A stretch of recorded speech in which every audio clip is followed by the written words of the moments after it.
Welcome back to Bountiful Blessings Homestead. My name is Kat, and welcome back to my kitchen. So today I am processing some of the bountiful blessings from our farm, from our large vegetable garden. Our fall garden is starting to wrap up. We're starting to have some really cool nights, like actually down in the upper 30s. It's really getting chilly. So pretty much everything that's out there right now, I'm going to be picking today and tomorrow, and then I'm probably going to be about done with it because all of the plants are starting to die off because of the cold air at night. So what I have right now, I'm going to turn you around, are tomatillos.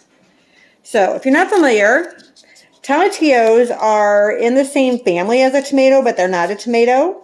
And the most popular use for these little guys is in Salsa Verde. So you can see they have a paper wrapper around them. And what we need to do is we're going to peel. I started peeling all the wrappers off here. And then you'll end up with a fruit like this. So it looks like a little green tomato, but it's not. It's called a tomatillo.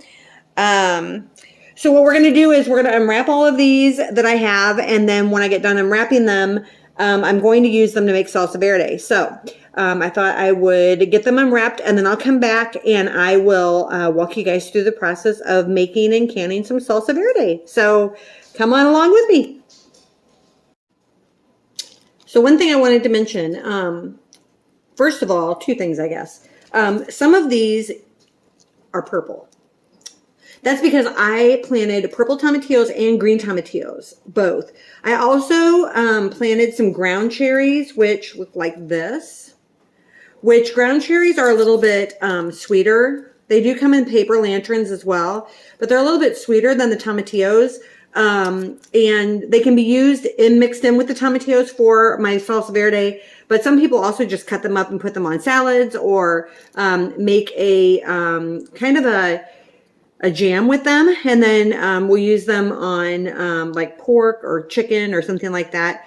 You can get ground cherries that are a pineapple variety, and they have, clearly a more citrusy taste. So just so you know, I have a few different varieties going on here. The other thing is when you unwrap these, you're going to feel like this sticky residue on your fingers.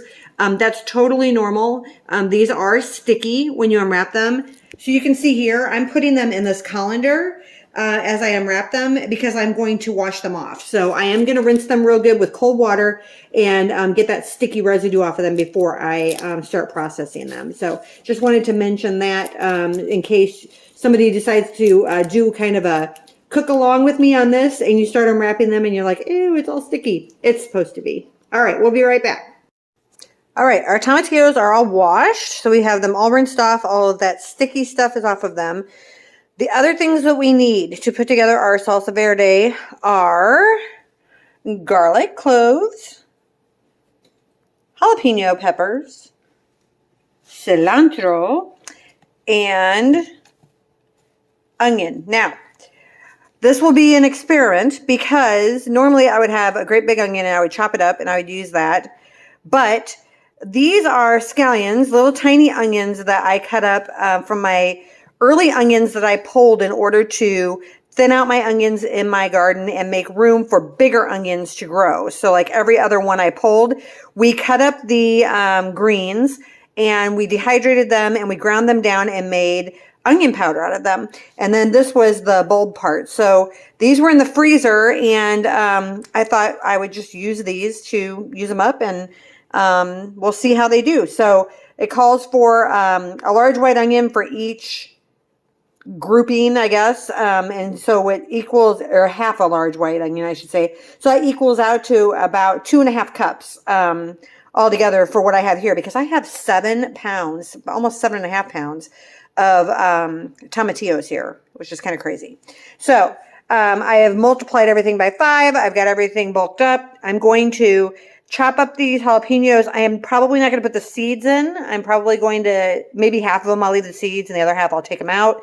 You can do that to your discretion depending on how hot you want your salsa verde to be. I'm going to chop the cilantro. I'm going to mince the garlic cloves. And then I'm going to chop up these bad dogs. And then for the tomatillos, you have a number of options. So you can either boil these in water, or you can cook them in a frying pan in a little bit of olive oil, or you can put them in the oven. If you put them in the oven, you want to half them and then put them on aluminum foil on a cookie sheet and brown them at 450 degrees, and just till the skin gets browned up. I am told that the browning in the oven or the working them in the oil in the pan will actually give you more flavor than if you boil them. So, but that's totally up to you. Boiling's less messy, obviously, less time consuming, but totally up to you how you'd like to do it. So we're going to get these guys going. We're going to get this stuff prepped, and then we are going to throw it all in the blender. So I will come back when I'm ready to do that portion.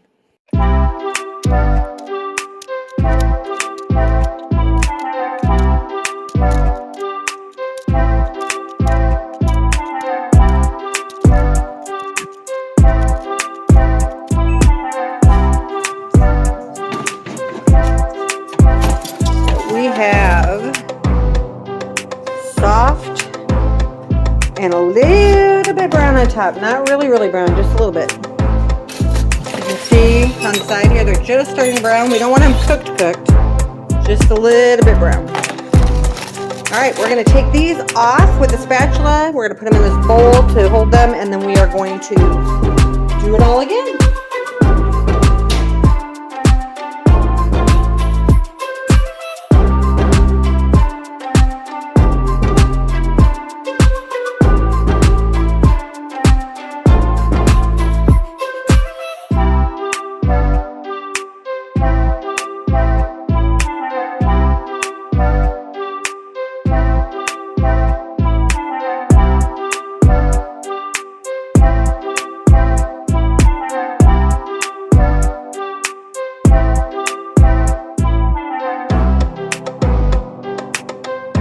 Item I forgot to mention earlier, lime juice. You're going to need lime juice.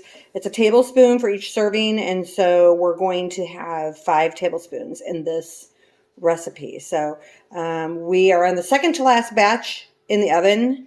You can see we have this many left, so that'll be one more thing. These are about defrosted, our onions.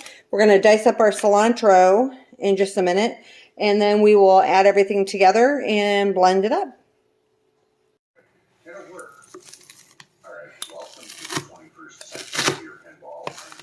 Use a little bit of technology. So, the one thing that I always had the problem with doing it on my own is I've always grown many seedlings, which is a waste of seed, a waste of space under seed trays, and of course a waste of resources. I'm using more seed trays, I'm using more water, I'm using more fertilizers. So, being the fact that I'm certainly not going to take credit for this. Okay, so I have in here, you can see, all the ingredients mixed together. Everything has been browned in the oven that is going to be browned. So what I'm going to do is I'm going to put it into our blender here. And I'm not going to be able to fit it all in here, obviously, in one shot. So I'm going to put it in here and blend up a bunch. And then I'm going to pour that into another bowl. And then I'm going to do the same, you know, with the next batch and etc. until I get through all of this. Because I want to make sure that all of my batches that are going into my jars, which I have here, are all going to have a consistent flavor. I don't want like all the onion in one couple jars and then no onion in the other jar. So I'm going to mix it all very well. I have my water bath canner here. It is heating up.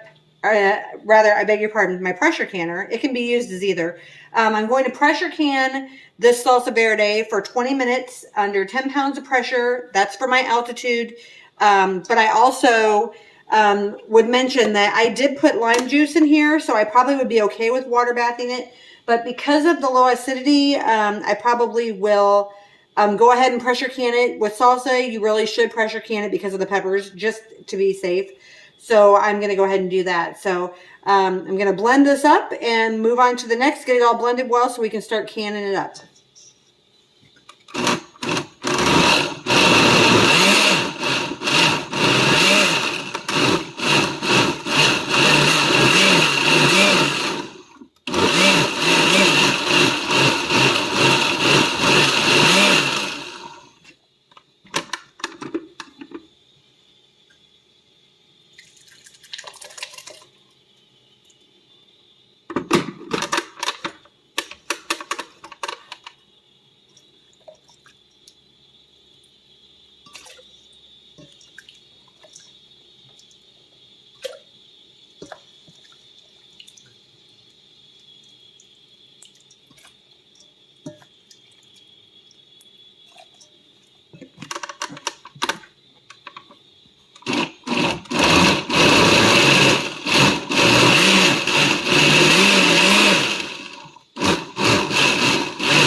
Okay, we have Salsa Verde.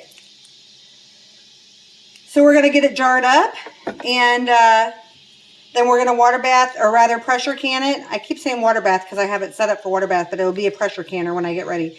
Pressure can it for 20 minutes at 10 pounds of pressure for my altitude, and then we will see how many pints we can get of this. So we'll let you know how many we end up with.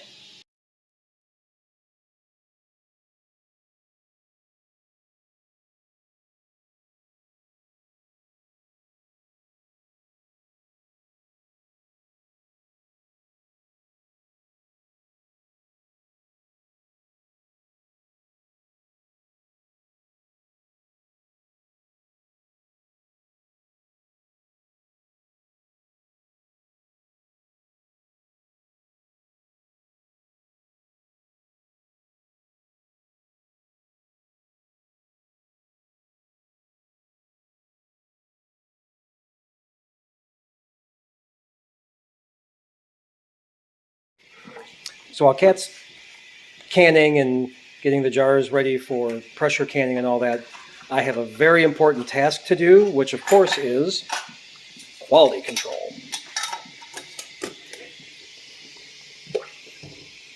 I don't know if a lot of people eat these on chips or not, but I do. Well, most often you'll find it used on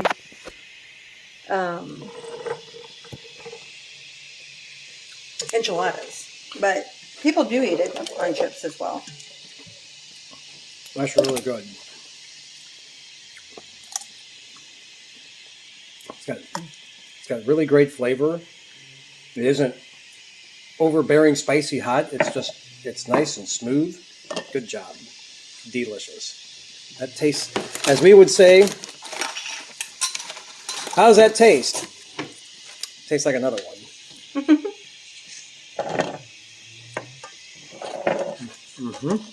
Okay, a couple of notes. First of all, when I was canning the Salsa Verde, you might have noticed I was wiping the rims with a paper towel. That paper towel had been saturated with plain white vinegar, and the reason you do that is because it takes anything off of the edge of the glass that could break the seal. Particularly if it's anything sticky, like if you're doing jelly or jam or anything, you want to make sure you get that off of there. So I did that, and also when you do that, you can run your finger around there and you're feeling for any kind of cracks or little, bevels in the glass. If I were to feel any of that, then I would put it in a different jar and not use that because it might break your seal as well. So if you've not pressure canned before, some people are really afraid of pressure canning. I was, but I've actually gotten pretty used to it now. I'll turn you around here and I'll show you. Okay, so here is the pressure canner. I had it going before I filled my jars so that my water would be warm. You can see that here is the plug, and if I was doing just water bath canning, I would have that plug removed. This is the release for the pressure, and you can see here, probably not yet. Yeah, not yet, but there will be more steam coming up in a straight line. I can feel it, but I can't see it yet. And then this little doodad here, once I have seen smoke coming out of here, or steam, I should say, coming out of here, I will let that go for 10 minutes. And then after 10 minutes, I'm going to put my weight on here. And this weight with this extra piece, they're each 5 pounds of pressure. So that's 10 pounds of pressure, and for my altitude, as low as I am, that's what I need. So I'm going to put this on top of here when it's time. And then this little valve under pressure will pop up, and then I know I can start my time. And then my time will be for these pints, 20 minutes. If it was quarts I was doing, it would be 25 minutes. So I'll put this on as soon as I'm ready, and then I will start my time. And then when I get it all finished, I will bring you back and we'll see what we end up with. All right, we are done. We have 7 pints, plus one that's about 3/4 full that we did not pressure can. We put in the refrigerator because Tim liked it, wanted to have some in hand. So almost 8 pints. So pretty excited about that. We'll gonna leave this set out tonight, let this cool off, and then I'll dump that water in the morning, and then I'm gonna let these sit all night and wait for them to all seal. So hopefully in the morning when I come out, they will all be recessed at the top up here. I will take the rings off and I will move them by their tops and see if my seals are good. So I actually have had a seal fail a couple of times, and so you always want to take these rings off after you get done canning when you store, so that you can tell if your seal is good or not. So that's it. That is it for Salsa Verde. So I hope you enjoyed the video. If you have any questions or comments, feel free to put them in the comments down below.